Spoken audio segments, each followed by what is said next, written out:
प्यारे बच्चों, आज के भाषण का शीर्षक है शिक्षक दिवस।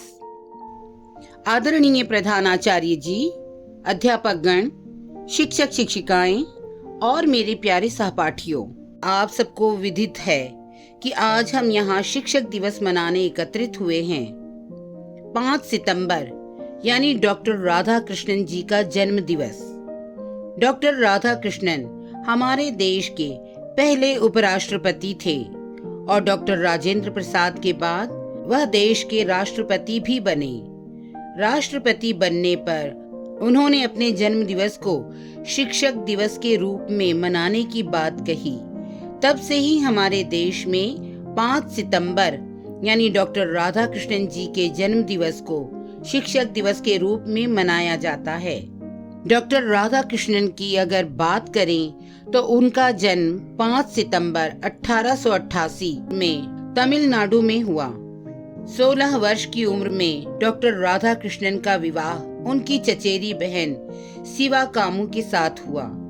इनकी कुल 6 संतानें हुईं, जिनमें 5 बेटियां और 1 बेटा था।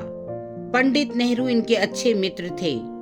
उन्हीं के कहने पर डॉक्टर राधा कृष्णन राजनीति में आए और सबसे बड़ी बात, डॉक्टर राधा कृष्णन अपने निजी जीवन में एक बेहतरीन शिक्षक थे।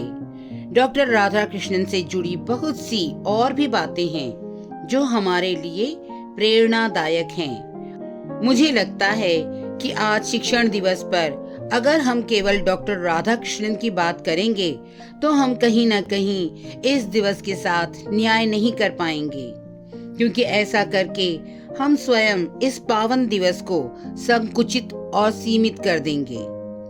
इसलिए मुझे लगता है कि आज का दिन उन सभी शिक्षकों को समर्पित है जिनसे हमने अपने जीवन में कुछ न कुछ सीखा है।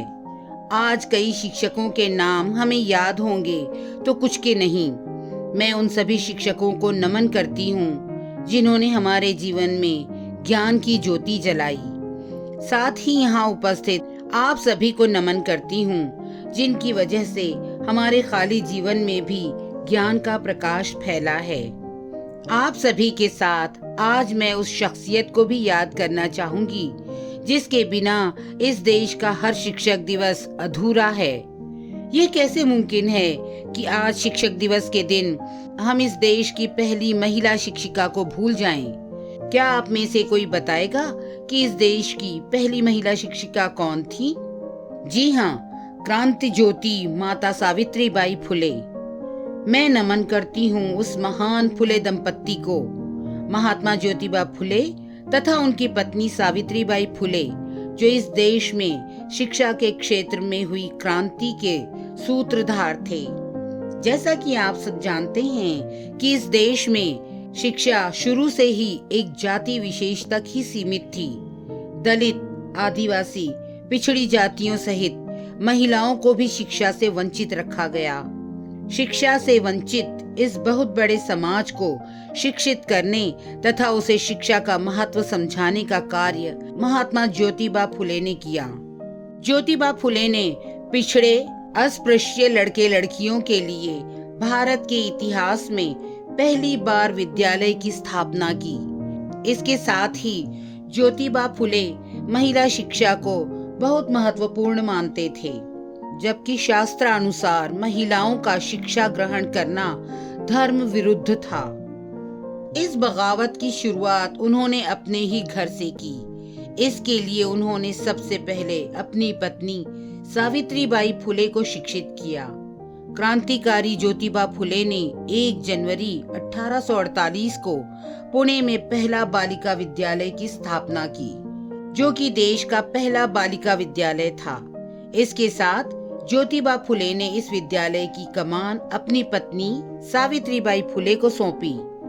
सावित्रीबाई फुले ने इस विद्यालय में शिक्षिका बनकर भारत में पहली महिला अध्यापिका बनने का कीर्तिमान स्थापित किया।